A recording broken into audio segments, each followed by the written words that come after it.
Esta é a sexta mensagem da série Andando por Fé.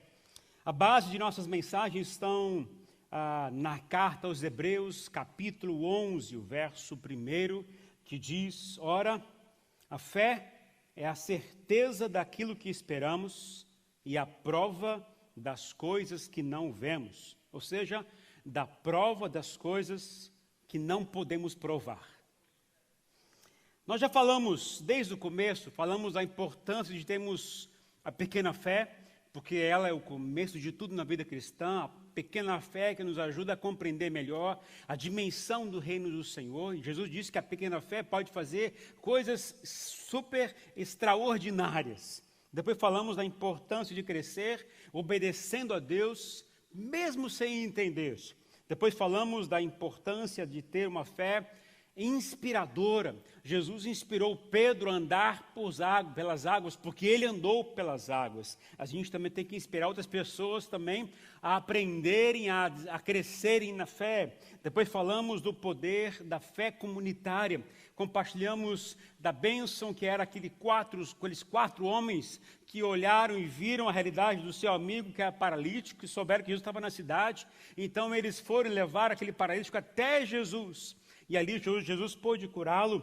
Depois falamos, na semana passada, da fé transformadora, usando o mesmo texto bíblico desses 4 homens que levaram o paralítico até Jesus. E ali Jesus ensinou sobre a importância de compreender e seguir as ordens e instruções deles. Jesus disse: levante-se, pega a sua maca e vá para a sua casa. Jesus disse, como se estivesse dizendo: confie em mim.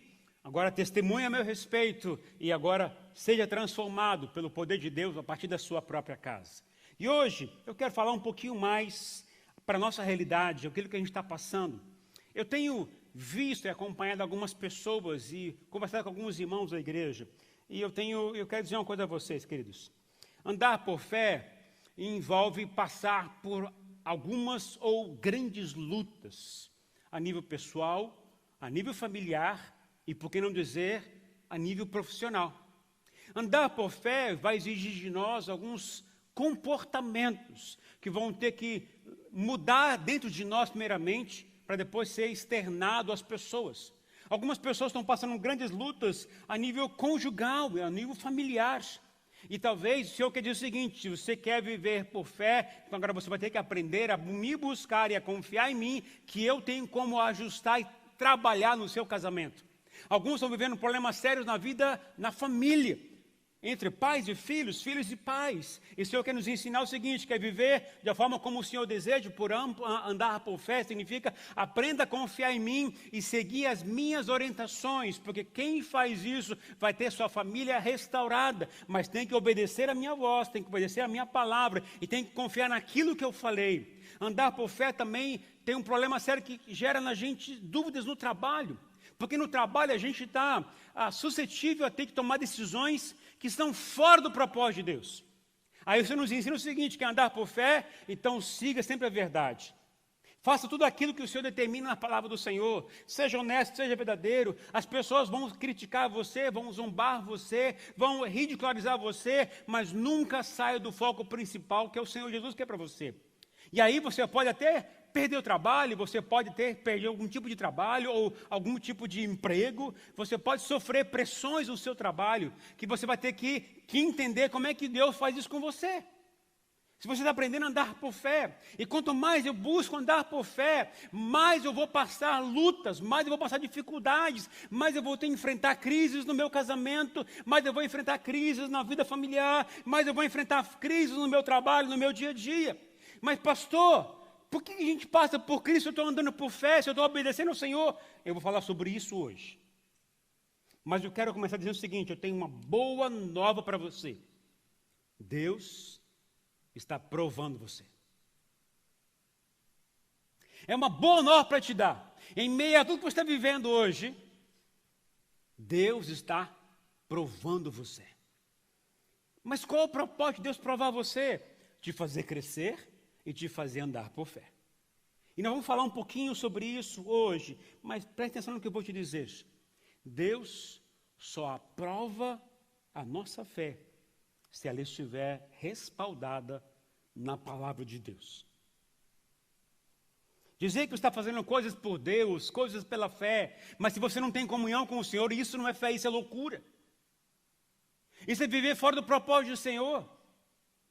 Você não incluir Deus na sua vida, no seu dia a dia, você não está andando por fé. Se o seu planejamento não inclui Deus, não espere que Deus abençoe o seu planejamento diário, ou o seu planejamento mensal, ou anual. Se Deus não faz parte do seu dia a dia, não queira esperar que Ele possa abençoar você, porque Ele não vai abençoar, porque você excluiu Ele da sua vida. Agora, para você andar com fé, você tem que entender que Ele tem que fazer parte da sua vida, porque é isso que Ele quer que você faça. E isso vai levar você a compreender o propósito de Deus. Então, se você não investir tempo na presença dEle, não há como andar por fé. Entenda uma coisa muito clara, sua vida com Ele vale mais do que as suas decisões. A sua vida com Ele vale mais dos seus projetos. A sua vida com o Senhor vale mais do que as suas conquistas. A sua vida com Ele vale muito mais do que o seu trabalho. A sua vida com Ele vale mais do que a sua própria família, a sua própria vida. Quando eu começo a entender essa verdade, eu vou começar a compreender como lidar com ela. Como lidar com o propósito do Senhor. Então eu quero ler com vocês hoje um texto da palavra do Senhor, que está lá em 1 Samuel capítulo 13. Eu vou ler os versos de 1 a 14. É um texto um pouquinho longo, mas eu vou dar umas paradas no meio da leitura, para poder trazer algumas conotações a mais para a gente. Eu vou até pedir que você me ajude a ler alguns momentos, que eu vou pedir para que você leia. Mas antes, esse texto está falando de dois personagens importantes. Dois personagens que são chaves para a gente entender o propósito de Deus. O primeiro deles é Saul. E o segundo deles é Samuel. Duas pessoas muito importantes no Antigo Testamento. Saul foi o primeiro rei de Israel. Saul era um cara, segundo a Bíblia, bonito, alto, forte, guerreiro, um cara corajoso. Não, volta aí. Tem alguma foto, alguma coisa aí, Fábio? Não, né? Tem nada não, ok. Então, vamos imaginar o seguinte, quer ver? Vou pedir um favor. Júnior, vem cá, por favor, Júnior. Fica aqui em pé, aqui, ó. Fique em pé aqui na frente, por favor, aqui assim, ó. Assim, o Júnior é o Saul. É um cara bonito, forte, sarado. Ele é o guerreiro, o cara lutador. O cara que todo mundo olha para ele chama atenção pelo que ele faz. Então, assim, é o cara especial, um cara do alto, entendeu? Isso é Saul. Agora eu vou chamar o profeta Samuel. Quero chamar aqui, não tem como não chamar, gente. Vem cá, Vanderlei, vem cá. Ele tem cara de profeta, não tem? Com essa barba branca, cabelo branco. Só faltava colocar a roupa branca assim, grandona na frente e tal. Vem aqui, por favor. Vou pegar um cajado assim. Agora, o profeta Samuel, ele é um cara super, hiper ligado e conectado com Deus. Não é um cara que fala manso, não. Um cara que fala duro. E ele fala duro com o rei Saul. Samuel foi que ungiu o rei Saul. Samuel é um cara importante, porque ele é considerado na Bíblia como o profeta, considerado como o último juiz de Israel e como o grande sacerdote. Pensa num cara importante. Imagina o Vanderlei. Pensa num cara bonito, forte, guerreiro, esperto, cabeludo. Isso é o rei Saul Júnior. Duas figuras muito importantes, que nós vamos falar agora um pouquinho sobre eles. Podem sentar, queridos. Obrigado, viu? Obrigado, profeta. Não vou bater nele hoje, não. Hoje não. Mas eu quero ler com vocês hoje, 1 Samuel 13, de 1 a 14, e diz o seguinte o texto.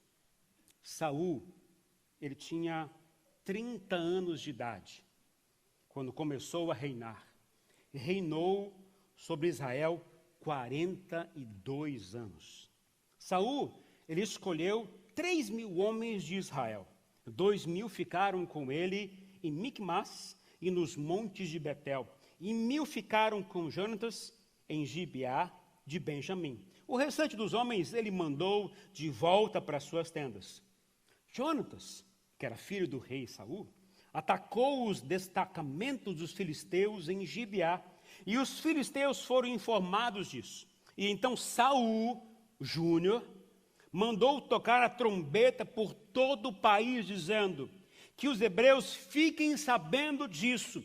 E todo Israel ouviu a notícia de que Saul tinha atacado o destacamento dos filisteus, atraindo o ódio dos filisteus sobre Israel. Então os homens foram convocados para se unirem a Saul em Gilgal.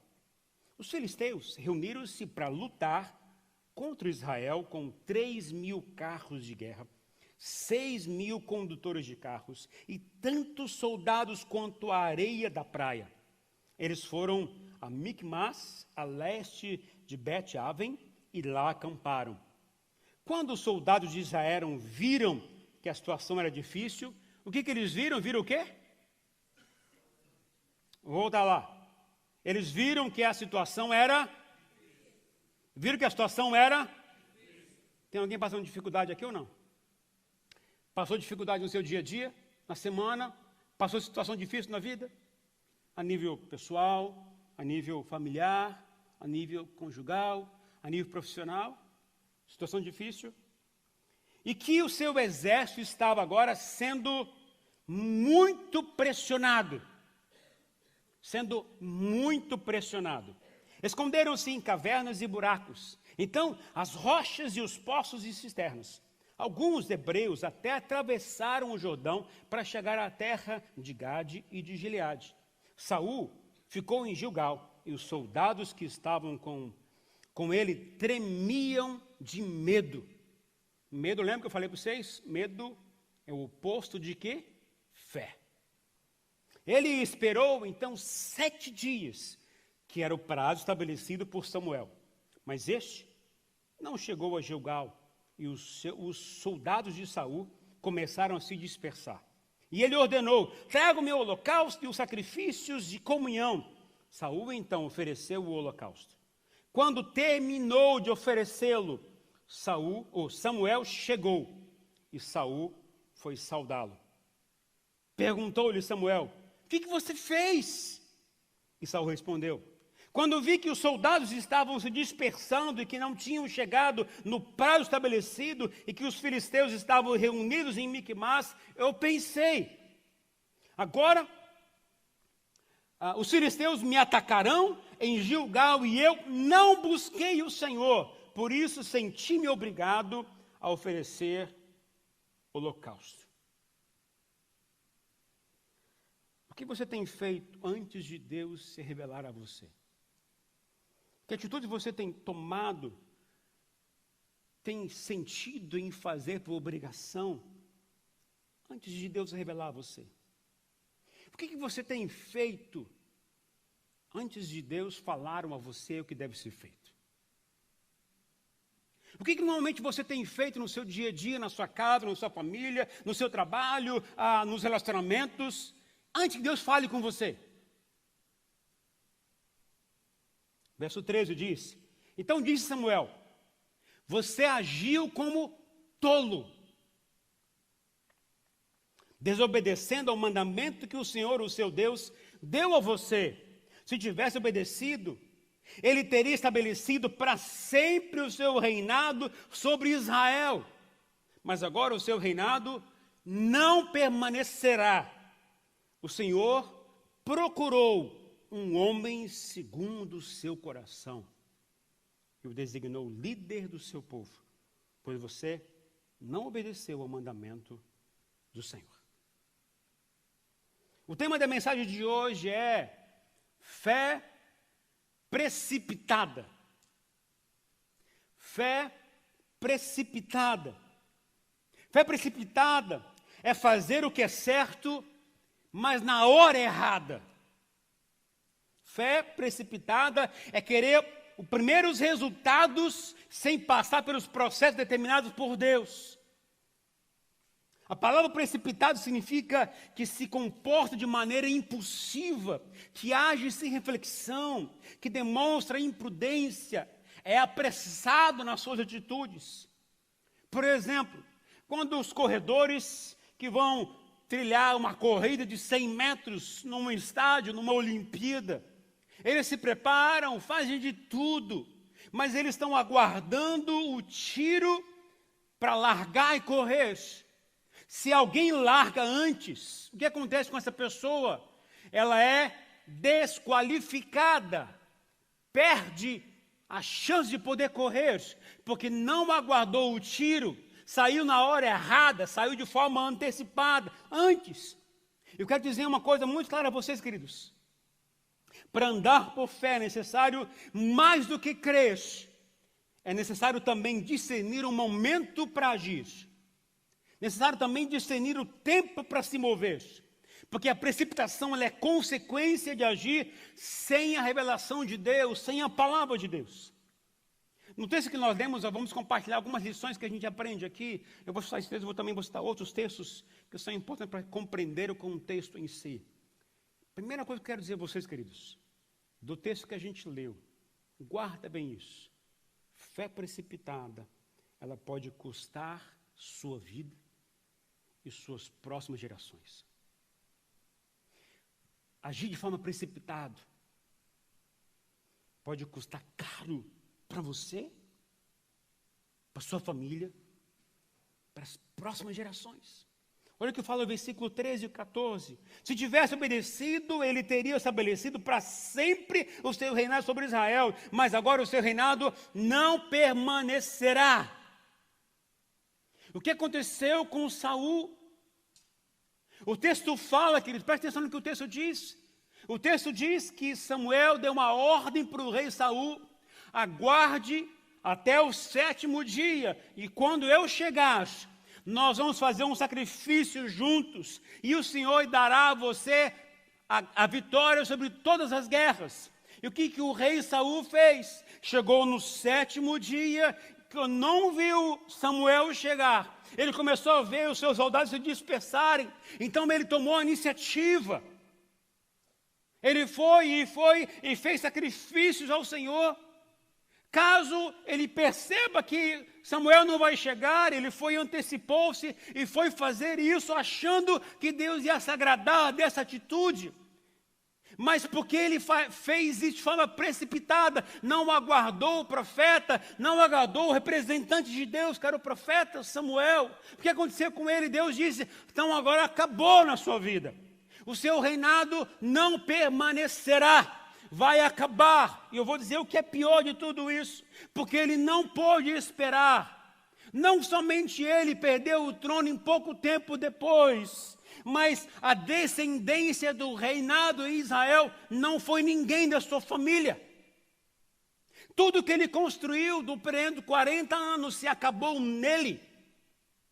Seus filhos não perpetuaram o reinado. Tudo que ele fez não serviu de lição, não serviu de regra, de conduta para os próximos reis. Ninguém quis seguir o que Saul fez. Sabe por quê? Porque ele agiu de forma precipitada. Ele agiu correto, porque ele tinha que fazer sacrifício ao Senhor, mas agiu de forma errada, porque não foi na hora certa. Não foi na hora certa. Samuel disse: espera por 7 dias, e quando eu chegar, vamos fazer sacrifício. Quando eu chegar, vamos fazer sacrifício. Uma lição que eu aprendo aqui, claro, queridos, só porque existem pessoas se dispersando na sua vida, não quer dizer que você deve agir e se mover nessa hora. Só porque o seu marido tomou uma decisão, não significa que tem que tomar uma decisão que ele tomou para você. Só porque o seu chefe ou suas pessoas fizeram alguma coisa que é contra aquilo que Deus quer que você faça, que você deve fazer também. Só porque existem muitas pessoas impacientes e que não sabem esperar a hora de agir, não quer dizer que você também deve agir. Só porque existem muitas pessoas cheias de ideias, te dando soluções para a sua vida, para o seu problema, para as suas coisas, que significa que você tem que agir. Saul tinha que agir obedecendo a ordem do Senhor, não porque os soldados estavam indo embora, não porque surgiu um medo, Não porque os soldados estavam chegando para poder acabar com ele, mas a ordem de Deus é: permaneça aqui, e quando fizer o sacrifício, eu vou dar a vitória a vocês, diz o Senhor. Mas sabe o que aconteceu com ele? Ele não esperou 15 minutos da sua vida. Não aguardou pouco tempo. Ele agiu de forma precipitada. Ele não conseguiu esperar aquele momento. E sabe o que é pior, queridos? Quando a gente age de forma precipitada, a gente não só prejudica a gente, mas nossos relacionamentos, o futuro dos nossos filhos, o legado que a gente quer deixar para os filhos, pode se perder. Aquilo que a gente construiu para que os filhos possam perpetuar, podem se perder, porque a gente está agindo no momento certo, fazendo aquilo que é errado, porque o Senhor não mandou fazer aquilo naquele momento. Se você estiver muito ocupado na sua vida, tomando decisões com base nas circunstâncias, você não está apto para ouvir as revelações de Deus, e por isso você vai agir de forma precipitada. Se você não se concentrar em Deus, não gastar tempo na comunhão com o Senhor, não adianta esperar que Deus te revele o que fazer na hora que tem que fazer. O segredo para que eu possa saber o que fazer na hora certa depende da minha intimidade com o Senhor, do tempo que eu gasto com o Senhor. Mas eu não tenho tempo na minha vida, o risco é seu. O problema é seu. Você vai agir muitas vezes de forma precipitada, vai falar o que não deve falar na hora certa, na fala errada. Vai fazer besteira porque não aguardou a ordem de Deus, não obedeceu à voz do Senhor. Vai agir em meio a circunstâncias não baseadas naquilo que Deus quer que você faça. Muitos pais fazem errados com os filhos assim. Muitos filhos fazem errados assim com os pais. Muitos chefes fazem assim com seus empregados. Muitos empregados fazem assim com o seu chefe. E assim vai a humanidade. Agem de forma precipitada. E qual é a consequência? Muitos desgastes na sociedade. Se eu fosse perguntar a você, você fez alguma coisa precipitada? Você já comprou um carro de forma precipitada? Gastou mais do que deveria ter feito? Você já comprou algo que diz: por que eu comprei? Você já foi a algum lugar e disse: o que eu estou fazendo aqui? Eu não devia ter vindo para cá. Sabe o que é isso, queridos? Agir de forma precipitada, não planejada, não pensada. E sabe quem sofre com isso? Nossos relacionamentos, a nossa vida com Deus. Aquilo que envolve a nossa vida. Agora, sabe por que Saul agiu assim? Sabe por que Saul não aguardou? Por que Saul não esperou? Por que Saul tomou atitude precipitada? Olha o que fala o versículo 6. Quando os soldados de Israel viram que a situação era difícil.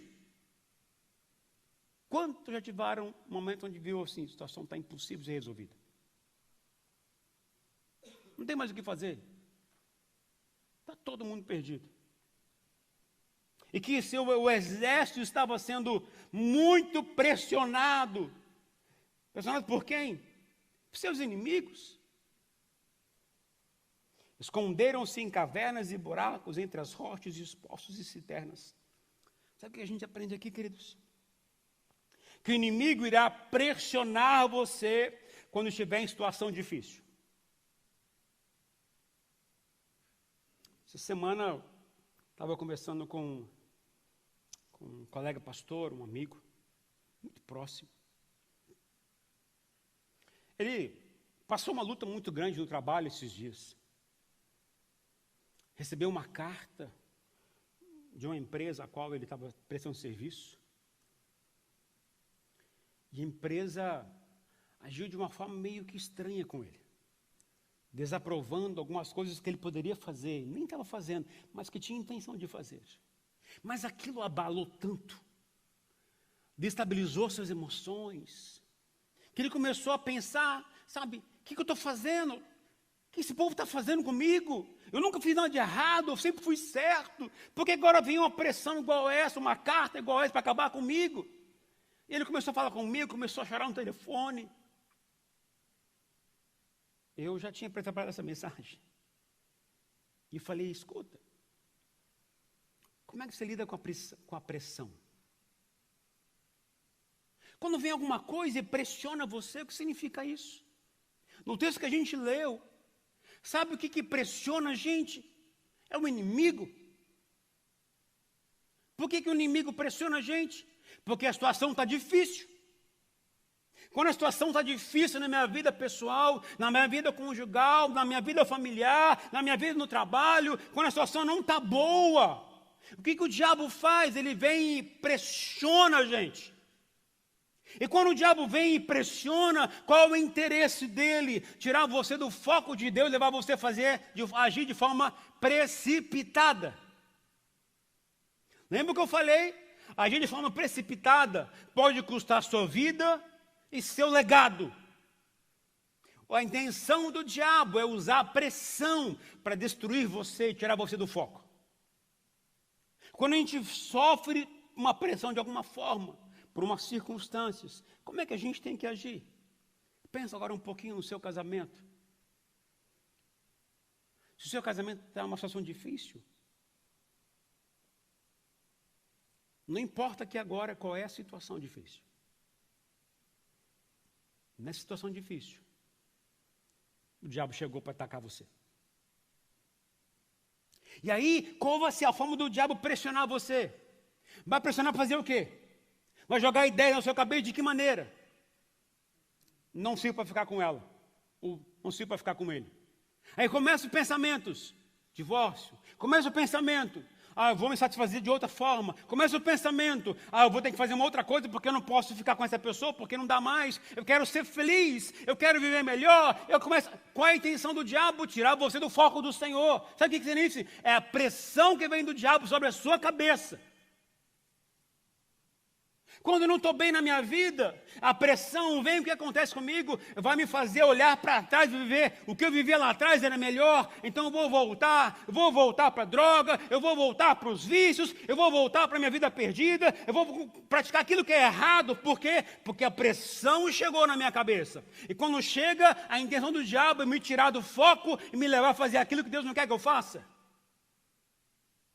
Quando a pressão vem, gente, o único interesse do diabo é tirar você do caminho de Deus, seja no seu casamento, seja na sua família, no seu trabalho. Essa semana o trabalho foi difícil, o chefe foi ruim com você, você sofreu amargamente por uma palavra, pelo jeito que ele falou com você, aquilo mexeu com você, destabilizou você. Aí quando isso acontece, o que o diabo faz? Joga na sua cabeça: você não é bom mesmo não, você não presta. Você não serve para esse trabalho. Muda de trabalho. Esse patrão não é bom para você. Pressão do diabo para tirar você do lugar que Deus colocou você. Às vezes você é um patrão.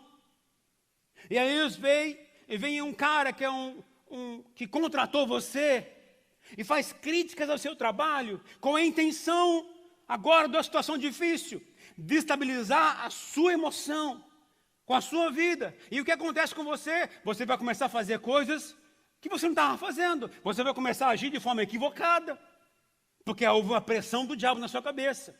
Vamos lembrar, gente, nós estamos numa guerra espiritual constante. O diabo vem com a intenção de tirar você do foco dele, de Deus. Quando Adão e Eva pecou, eles erraram quantas vezes? Para poder perder de ficar no jardim do Éden? Uma vez. Se você se acha tão bom assim, você já errou quantas vezes na vida? Você acha que você garante a sua vida com Deus? Porque você é bonzinho? Adão e Eva errou uma vez e perderam de estar no jardim do Éden. Ninguém é melhor do que ninguém é perfeito. Situação difícil faz parte da vida. A pressão faz parte. O diabo vai vir para tentar atacar você e tirar você do foco. O que eu tenho que fazer? Me voltar sempre para Deus, fazer aquilo que Deus quer que eu faça. Um momento difícil, a gente tem que estar com o coração sempre alicerçado no Senhor. Agora, se eu não estiver firme com Deus, vier uma situação difícil, o diabo vai pressionar aquilo que era para eu ter feito, que era comunhão com o Senhor, comunhão com a palavra, uma vida de oração. Isso não vai me ajudar a viver. Isso não vai ser base para a minha vida. Eu vou acatar aquilo que a pressão faz, aquilo que o diabo quer. Olha só o que aconteceu com Jesus. Jesus para nós é o exemplo de alguém que sabe vencer a pressão, sabe vencer uma situação difícil. Mateus capítulo 4 fala sobre Jesus ser tentado pelo diabo. Mateus 4, de 1 a 4, diz o seguinte: então Jesus foi levado pelo Espírito ao deserto. Para um pouquinho aqui. Quem que levou Jesus para o deserto? Espírito de Deus. Quem que leva você para o deserto? Deus. Que Deus ruim é esse? Não parou ainda não. Olha só. Ainda fala que é para ser tentado pelo diabo. Como um Deus que é tão amoroso, tão maravilhoso, tira você talvez da sua zona de conforto, do seu conforto, e vai levar você, vai guiar você para o deserto, porque lá você será tentado pelo diabo. Como Deus, que é tão maravilhoso, tão bondoso, colocou você nesse país chamado Estados Unidos. Você está vivendo uma situação difícil às vezes, uma dificuldade às vezes, e o diabo vem e tenta você para destruir você. Como você disse, mas que Deus é esse? Como pode ser 40 noites? Situação dificílima. Ficar sem comer. Se eu fosse perguntar assim, você consegue imaginar o Elias sem comer? Eu acho que não dá certo. O Gilmar, por exemplo. Nossa. Você consegue imaginar você ficar um dia sem comer? 40 dias e 40 noites. O que aconteceu com ele? Surgiu uma situação difícil. Dificílima, por sinal. Diz o texto que teve fome. Aí diz o versículo 3. Então o tentador se aproximou, ou aproximou-se dele e disse, olha a pressão do inimigo aqui, gente. Situação difícil. O diabo viu. Então ele foi agora pressionar Jesus. E o que ele disse para Jesus? Se és o Filho de Deus, manda que essas pedras se transformem em pães. Aqui eu começo a ver duas tentações claras do diabo. Duas formas de pressionar Jesus. A primeira delas é a primeira frase, se és Filho de Deus. Se a gente for olhar um capítulo anterior, capítulo 3 de Mateus, o que aconteceu com Jesus? Jesus foi até o Rio Jordão e ali ele foi batizado por João Batista. E quando ele subiu das águas, o que aconteceu? O céu se abriu e uma voz se ecoou, onde todos ouviram, onde Deus disse, este é meu Filho amado, em quem tem muito prazer e muita alegria. Jesus ouviu o próprio Pai dizer que você é meu Filho amado. Agora o diabo vem, primeira teste, a primeira tentação é, se você é Filho de Deus. Olha a pressão. Se você é crente, por que está fazendo isso? Por que está sofrendo tanto? Se você é crente, por que tanta luta? Acabou o dinheiro? Não tem trabalho, briga na família, briga entre pais e filhos. Por que tudo isso? Pressão. E aí aquela frase, se você é crente, por que você está passando por isso? Alguns dizem, alguns santos dizem, você está em pecado, hein? E outro diz, O diabo tomou conta de você. Acabou com você agora. Mas sabe o que Jesus fez? Não, vamos lá. A segunda tentação do diabo para Jesus. O que ele disse? Manda que essas pedras se transformem em pães. Qual era a situação difícil de Jesus? Fome. O que o diabo apresentou? Uma solução. Qual a solução? Transforma essas pedras que estão aqui embaixo em pães. Jesus podia fazer isso? Podia. Porque ele é Deus. Ele é homem, mas também era Deus. Mas por que Jesus não transformou aquelas pedras em pães? Porque Jesus, quando ouviu a tentação do diabo, quando ouviu aquela pressão sobre ele, aquilo mexeu na cabeça dele, talvez com a sua estrutura emocional, sabe o que ele quis dizer para o diabo? Opa, presta atenção. Olha, eu sou o filho do Deus Altíssimo. Eu estou sendo aqui provado, testado por Deus, testado por você. Mas eu sou filho de Deus. Eu vou seguir o plano que o Senhor tem para a minha vida. Eu vou até o final, segundo o propósito de Deus. E agora não é a hora de fazer nenhum milagre na minha vida. Eu vou começar lá em Caná da Judéia, Caná da Galileia. Lá que vai ser o primeiro milagre. Não será aqui agora.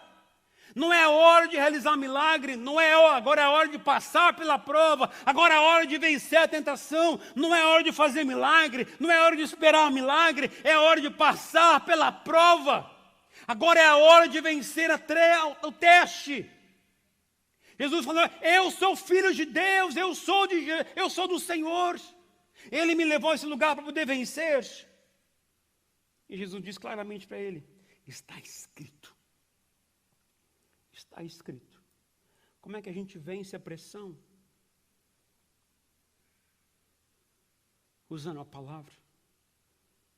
Mas a palavra, não adianta eu pegar a Bíblia e bater no diabo. Não vai funcionar. Não adianta eu apenas ler a Bíblia, achando que aquilo vai me salvar da pressão do diabo. A palavra do Senhor diz o seguinte, sabe o que me faz vencer o diabo? É minha fé na palavra. A palavra em si são letras, são um livro que tem instruções, que tem orientação, que tem revelação de Deus, mas se eu não crer nela, nada irá mudar na minha vida. O que me faz vencer uma luta, uma provação, uma tentação, é eu crer no que está escrito na palavra de Deus, não é somente ler. Essa semana eu fiz um teste, sábado passado fiz um teste, e eu, pelo visto, ninguém reagiu. Eu acho que ninguém entendeu ou ninguém pensou nisso. Aliás, somente uma pessoa. Uma pessoa. A gente está vindo numa série de mensagens. Desde a primeira mensagem, eu estou dando orientação a vocês para ler um livro da Bíblia na semana, não é verdade? Nós já lemos Marcos, nós já lemos Efésios, já lemos Filipenses, é muita coisa boa, aprendemos tudo. Mas sábado passado, eu de propósito, não falei nenhum livro para ler. E minha maior alegria foi, ninguém me perguntou, pastor, quem que vai ler essa semana? Aliás, só um perguntou. Eu não sei se isso é porque vocês não estão lendo. Eu não sei se isso talvez significa que vocês não estão interessados. Mas diga a você, queridos, a forma para vencer a pressão do diabo não está em você. Está em você crer no que diz a palavra de Deus. E se você não conhecer a palavra de Deus, você vai cair em toda e qualquer pressão do diabo. E sabe qual é a consequência? Agir de forma precipitada. De quem é a escolha? Minha e sua. Eu tomei uma decisão. Então, eu lancei algumas metas para mim até o final do ano. Uma delas que eu lancei foi que eu vou ler todo o Novo Testamento até o começo de dezembro. Fiz o cálculo, fiz certinho lá, são quantos capítulos que eu tenho na Bíblia, no Novo Testamento. E se eu ler toda semana, ou todo dia, 5 capítulos, eu leio a Bíblia, todo o Novo Testamento, até o começo de dezembro. Eu estou fazendo isso. Então, se você quiser, faça também. O que Jesus fez, como é que ele venceu a pressão? Ele sabia o que era em Deus, servidos.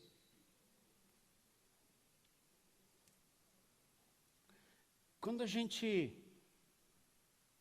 não ouve Deus, quando a gente não lê a palavra de Deus, quando Deus não faz parte do nosso dia a dia, a gente é como uma latinha dessa.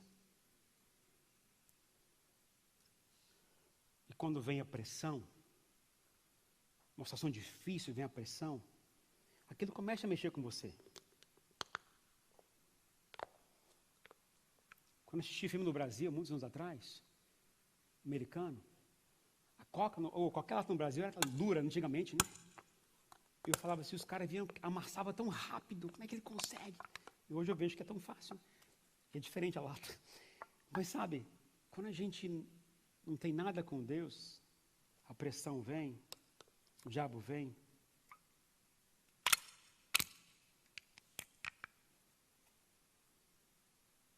Para que serve isso aqui? Qual a utilidade disso aqui? Nenhuma. Presta para nada. Não serve para ninguém. Nem para Deus. Agora, quando você tem intimidade com Deus, vive com o Senhor,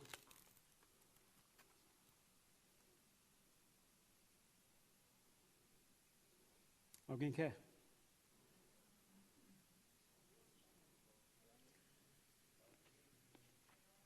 Tá bom.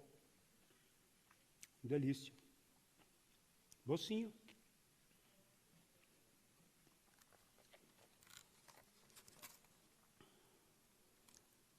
Quando você vive na videira, quando você vive com o Senhor, a gente começa a aprender a ter que andar por fé. Desculpa aí, agora se vira aí. Pode correr atrás de mim agora.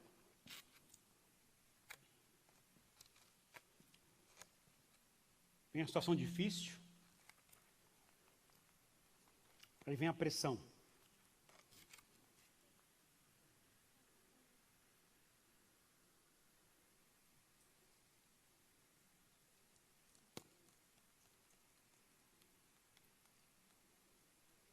Quando vem uma pressão sobre você, o que acontece? O que produz? Suco. Serve para alguém. Abençoa alguém. Alimenta alguém.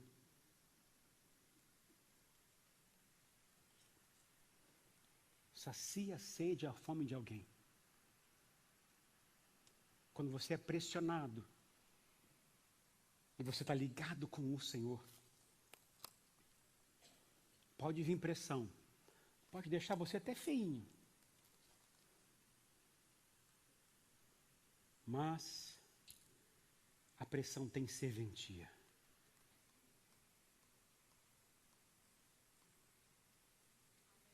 Quando Jesus passou pela pressão, sabe o que aconteceu com ele? A pressão para Jesus significa viver o propósito.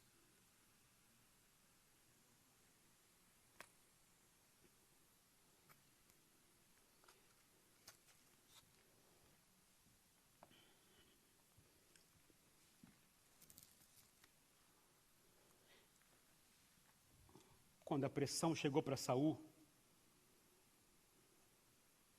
significou desespero, pânico. Quando a pressão chegou para Saul, desestabilizou as suas emoções, mexeu com a sua fé. Essa semana, eu passei uma luta grande.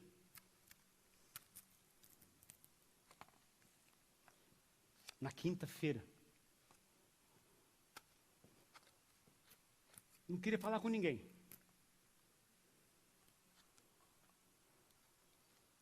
Acordei mal.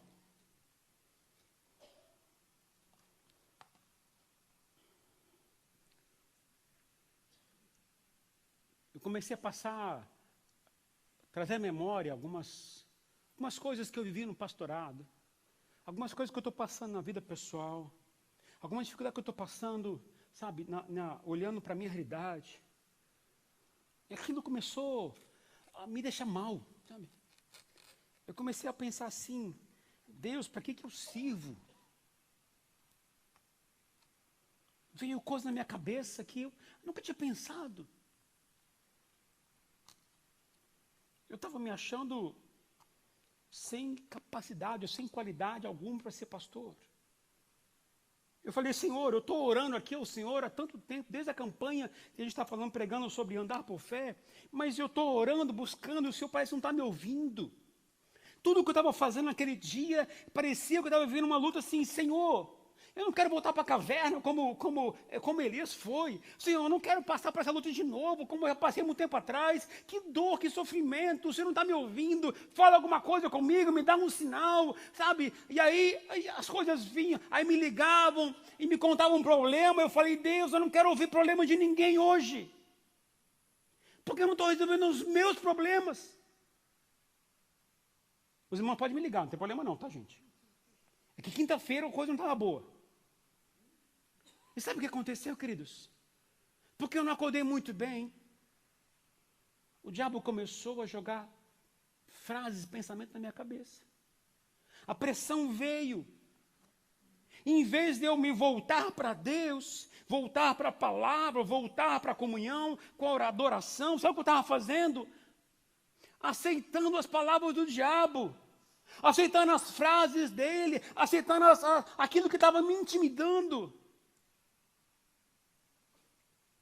Aí a Rosana me ligava e eu falava assim, ó, vamos conversar hoje não está legal para conversar não. Aí ela tentava me mostrar o Noah, ver se o Noah me alegrava. Oi Noah.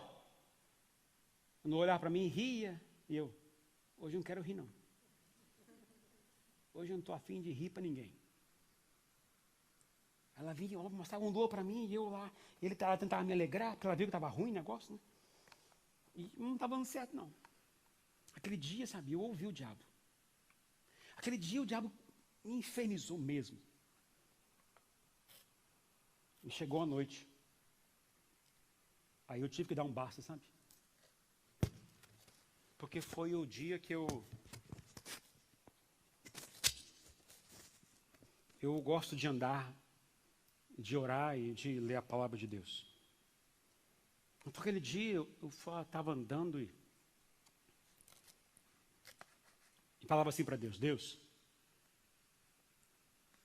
hoje não quero falar com o Senhor não. Eu estava falando. O Senhor não responde mesmo? Para que eu vou falar? Pensa no dia ruim, gente. Era quinta-feira para mim. E eu orava, não vou orar não, vou ler, ou vou ouvir a palavra de Deus. Aí eu coloquei lá, ouvindo o texto bíblico. Falei assim, vou desligar. Não estou prestando atenção mesmo. Para que eu vou ler? Gente, o dia estava ruim mesmo. Até que eu parei e disse, chega. Chega. Eu falei assim, eu vou dormir, porque amanhã, quem sabe, vai amanhecer o dia melhor. Naquela noite, conversei com a Rosane, a gente ali conversou, a gente desabafou um pouco um com o outro. Vamos dormir. E eu digo a você, não quis nem orar. Estava bravo com Deus. Mas amanhã, sexta-feira, dizendo o seguinte para Deus, Deus, hoje vai ser diferente. Mesmo que eu não consiga ouvir o Senhor, mas eu vou te adorar. Sacrifício de louvor. Mesmo que eu não veja a solução dos meus problemas, eu vou ouvir a sua palavra. Mesmo que eu não consiga ver a luz no fim do túnel, eu vou me voltar para o Senhor, porque eu sei que é o único jeito de eu passar por isso. Queridos, eu fui andar, orava, ouvia a palavra, ouvia mensagens, o dia foi outro. E aquilo mexeu, e aí eu voltei para casa, eu fui e comecei a terminar a mensagem. Que eu comecei a pensar nela desde segunda-feira. E eu comecei a escrever. Quando eu percebi à tarde, eu falei assim, passou. Aquilo que eu passei quinta-feira, acabou. Mas sabe por que eu consegui vencer? Porque eu fui para Ele. A pressão veio. Como é que eu reagi? Na quinta-feira, muito mal. Mas na sexta-feira, foi o gol certeiro. Foi o que me animou. Eu até pensei na quinta-feira, eu vou ligar para o Gilmar pregar sábado. Quase pedi para ele. Mas Deus não deixou. Porque isso que eu estou falando é o que eu estou vivendo. O Senhor está levando a gente a andar por fé. Caminhar por fé. E caminhar por fé é entender que tem situações difíceis na vida. E que se eu tomo uma situação difícil, eu pego a pressão e eu permito o diabo acabar com a minha vida, eu vou agir de forma precipitada, agir de forma errada, eu vou fazer besteira. E Deus não quer que eu faça isso. O que eu tenho que fazer? Voltar meu coração para Deus nessas horas. Porque Jesus deu exemplo, a única forma de vencer a pressão do diabo é se voltar para Deus. E declarar, eu sou de Jesus, eu sou de Deus. A palavra dele me sustenta, a palavra dele me ajuda, a palavra dele me levanta, me exorta, me guarda, me protege, porque eu creio na palavra de Deus. Eu não sou uma pessoa perdida, eu não sou uma pessoa largada, eu não sou uma pessoa fora do propósito de Deus. Eu sou de Deus, eu sou de Jesus. Jesus, quando disse, peraí um pouquinho, a tentação veio, mas disse, eu sou filho de Deus. Quem é você quando a situação bate na sua vida? Quando a pressão bate em você? Quem é você quando o diabo vem e atormenta a sua cabeça? Você é filho de Deus ou não? Você é alguém que se volta para Deus, porque situação difícil todo mundo vai passar? Vai. Pressão todo mundo vai ter? Vai. Quem levou Jesus para ser tentado no deserto foi Deus. Agora, como você age, como você reage, vai mostrar se você é filho de Deus ou não é filho de Deus. A pressão vai revelar se você é desesperado, perdido, não vale nada. Se você entendeu que existe por um propósito. E o propósito nunca está naquilo que você sente, nos seus pensamentos, mas no que Jesus disse na sua palavra.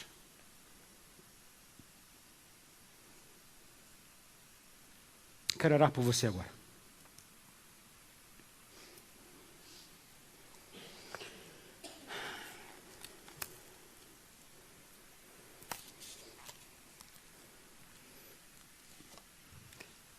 Está vivendo uma situação difícil? Está sendo pressionado?